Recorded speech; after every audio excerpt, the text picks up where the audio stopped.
So, hi, Look Noise Podcast. I'm Shane. I'm Glory. And we're here with Nathan James. And some questions to say about his upcoming album, Hollywood Mortician. So, congrats on that, by the way. How do you feel about the response to the announcement so far? Man, I feel good. I'm very excited. Just something that I've been wanting to do for the longest time is put out an album, but an album costs a ton of time and a ton of money. Mm-hmm. So it's just all coming together finally, and I'm really excited to drop my first album. Like, it means so much. It's not just like an album of songs. It's like, you know, the whole meaning between Hollywood Mortician has so much meaning behind it, and the songs in it have so much meaning to just the bullshit that I've gone through living in LA, and just the bullshit that, you know, comes with being in any type of entertainment industry, and for me specifically the music industry, you know. Absolutely. Gotcha. Well, we didn't get to hear the record going into this, but we got to hear all the singles that are out so far, and I'm very excited for this album. The singles fucking rock. Damn straight. Yeah, I got the newest single is going to drop tonight at 9 p.m. So Los Angeles. I'm really excited for that one. Hell yeah. Hell yeah. Should be dope. Yeah, I haven't been excited for like a song like this and since I last dropped a song of mine called The Hangman. So Los Angeles feels like a more matured version of The Hangman. So I'm just really excited to see how this song goes. That's so exciting. It should be good. Yeah. Hell yeah. So is there any meaning behind the album title or cover art? Yeah, like I was saying, just the you know, the meaning behind the title Hollywood Mortician is me living in LA and having to fight through and, you know, metaphorically kill off all these fucking haters and naysayers and doubters and just people just in the world, you know, not believing in what you do and what you stand for. Absolutely.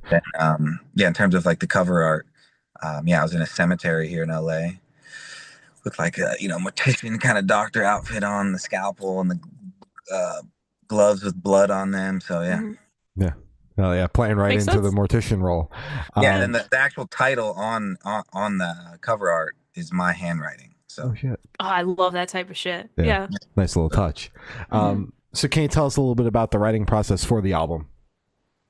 Yeah, the writing process pretty much just started with being like wanting to be real. Oh, all right, let me start that over. The writing process with that started with just wanting to be 100% real and authentic of like just what's going on, what have I been dealing with, what's the type of stuff I deal with in my own life, as well as what I deal with in this industry and what I have dealt with in my past and in my current self.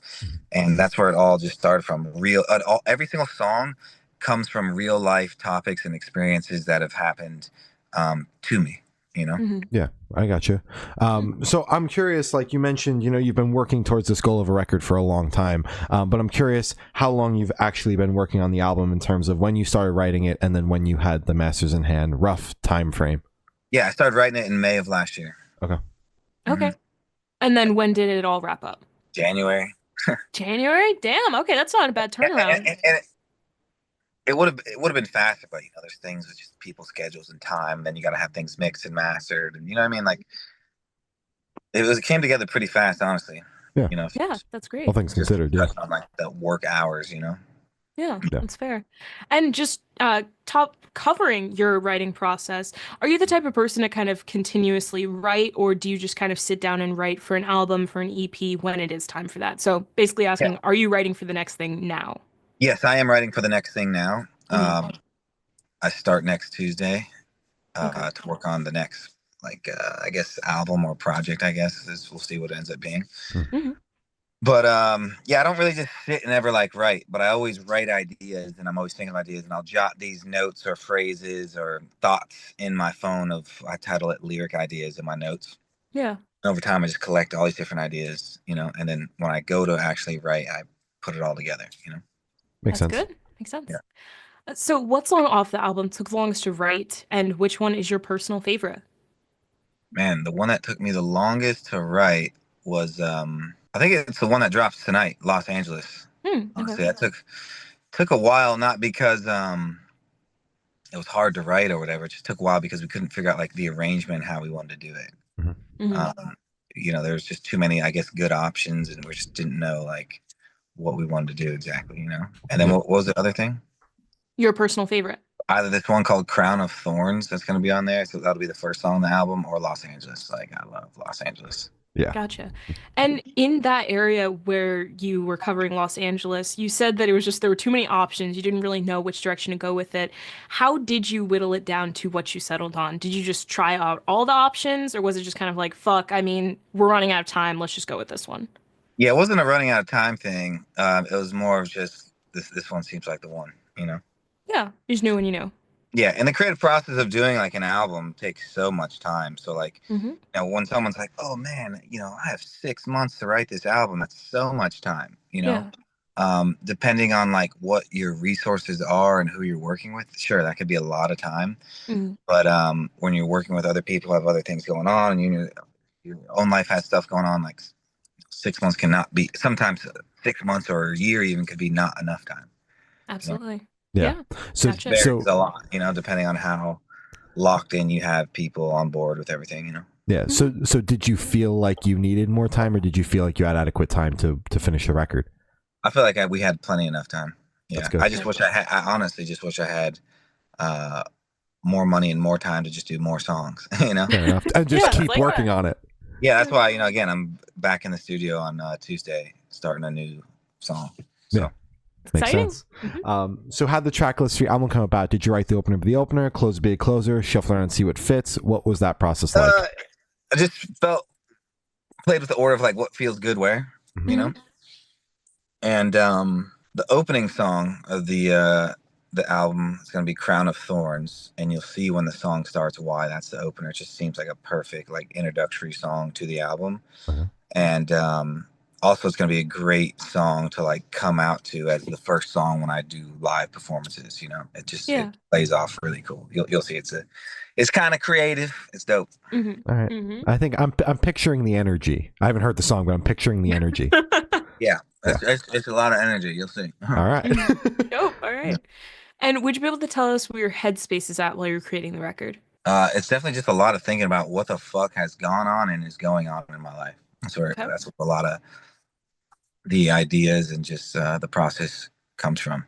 And honestly, the events that were happening in my life at the time of when I was writing these songs couldn't have happened more perfectly, because there were such events that it was great when they happened because I had the ability to be writing about them. You know? Yeah. So yeah, the timing on that honestly couldn't have been better. That's great. I'm happy you had that outlet. Yeah, absolutely. I'm curious how you're feeling going into the rollout of the record. We're still several months away at the time of recording, but like, are you feeling excited, anxious, nervous? What are your emotions right now? Yeah, I mean, there's every time with a new album, especially, you know, as any artist, but even just more so like developing artists, you always are thinking about, fuck, I hope this does good. You know, I hope it gets a good amount of reach to people. I hope it gets heard. I hope there's some sort of viral moment or big moment that catapults things to the next level. So that's all I've been thinking about. But at the same time, just trying to be present in the moment and just let the results be the results. You know, do everything I absolutely can to get this shit to fucking move, and then after that, I just gotta accept where the cards fall. You know. Exactly. You can sleep well at night knowing that if for some reason the needle doesn't move, at least you did everything in your power to try to make it move. That's all you want as an artist. You just want to know that, hey, I did everything in my power to try to get this to move the best I can, and then once that happens, you do what you do, and you keep getting ready for the next thing. You know. Absolutely. I'm straight. So how do you recommend your fans to listen to this album for the first time? Should you do it in the car with friends and dark with headphones on? Is workout album, party album? What do you personally recommend? Workout or in car with friends? Yeah, for sure. That's a good question. Thank you. Hell yeah. Yeah, first time you should listen to the album. Yeah, all the way up, max volume in the car. Bump it. Reasonable amount of speed on the highway. We don't condone speeding here. Yeah. Just turn your car on in your driveway and just chill. All right. Yeah, there you go. Even safer. So this one should be super, super quick off the top of your head. I want you to describe this album for new listeners in 3 words. No more, no less. I'm here. That's it. Yeah, just I'm here. Just the presence of the album, just I'm here, bitch. Yeah. Okay. I'm here, bitch. I'm here, bitch. Yeah. Yeah. Fuck yeah. Quite the statement. Yeah. I Hell would yeah. describe my album in 3 words. I'm here, bitch. Yeah, straight That up. fucks. That's I what love it it. feels like. Yeah. Yeah, love good it. energy. And in that same train of thought, is there a certain feeling or emotion you want listeners to have while going through the album? Just strong, you know? I love songs that just make you feel like you can run through walls, you know? And I love that energy and that like aura of just like I'm going to fucking run through the wall and then into the ground and then fly up into the air. You know? Yeah. Yeah, Hell yeah. Fucking that type of powerful shit. yeah. Yeah. Hell yeah. And are you able to touch on any particularly challenging or standout moments during the creation of the album, positive or negative? Oh man, well the biggest challenge was is so weird. When I was a younger kid, maybe like 11 or 12, I had like the most extreme anxiety ever. I couldn't eat food, I couldn't drink water. It's weird shit. Mm. And when I was making this album, probably like a month or 2 months before I was making this album, I was just having these like worst kind of 24/7 panic anxiety attacks. And Mhm. it was really hard to write the album because I was always feeling like not in my body. I was always like feeling out of body and I couldn't Mhm. sit still. I couldn't stand up. It was just like this never comfortable space going on. So when Mhm. I was writing all these songs, that's what was happening. And there were times where I like were recording, and I'd say a sentence into the mic, then I had to walk out and then come right back in, say another sentence and walk out. I just like was all helter skelter all over the place. So that was the biggest challenge. And then Nice. then I had to get on Lexapro medication like for anxiety. And I was Mhm. on that for a while. I don't take it anymore because I don't like to, take stuff I don't need. But I felt like Right. that helped me get a grasp and a handle on it to get grounded again. Mhm. Mhm. But yeah, that was the most challenging thing. The most fun thing was just the fact that hey, I'm just writing songs and I know I gotta, get to create content around it and stuff. Absolutely. Absolutely. Well, So when you were kind of experiencing those super anxious moments where you couldn't sit still and you were almost reverting back to that awful childhood anxiety, what kind of techniques did you have to ground yourself in those moments? Was it kind of like your friends coming in to be like, "Hey, chill, it's okay," or did you need that Lexapro thing? Yeah, I needed that Lexapro for Yeah. sure.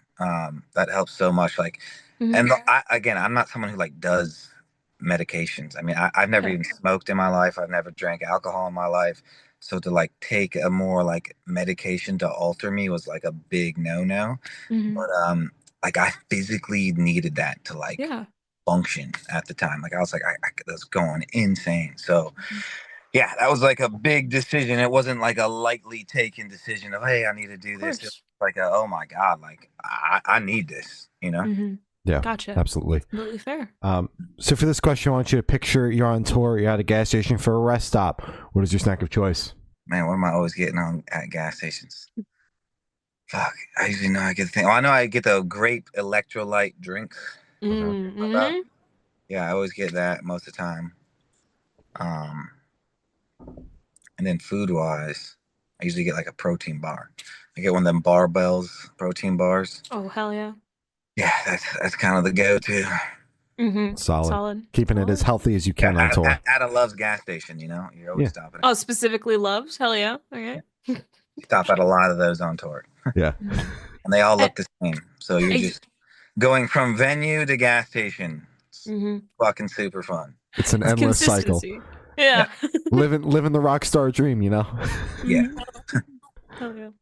And on the topic of food, if your music project was a dish, what dish would it be and why? It'd be a black icing red velvet cake. Ooh. Yeah, Okay. hmm Okay. that's what it'd be.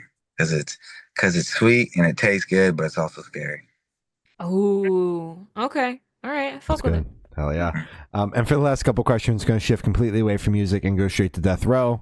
Boom. So if you're on death row, what would your last meal be with a drink? Probably lasagna.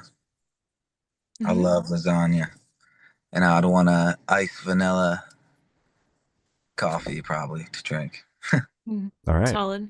I don't know Yeah, if they go or together, or, but or an A&W cream soda. okay. Okay. Hell There you yeah. go. Hell yeah. Solid. Yeah, root beer. Love me some Rudies. Damn straight. And if you could live in one fictional world for a week, where would you live? Fuck Hogwarts. What house are you? Gryffindor for sure. Gryffindor? Yeah. Solid. All Fair. right. And I've thought of asking the last question. Every single person that we've spoken to have said that it is the most important question. What's your favorite color? I like silver, chrome, and black and red. Those are the three. Yeah. Ooh, damn straight. Solid All mix. right. Yeah. So as I said, that's all the questions we have today. Is there anything that you would like to plug? And that's it, man. I just appreciate you guys taking the time. I'm excited for this song tonight to drop as well as the album. I'm just really excited for all that shit. So, and to make new songs. That's it. So Exactly. Yeah. All right. Well, thank you for now. It's been Nathan James, and we have been the Good Noise Podcast.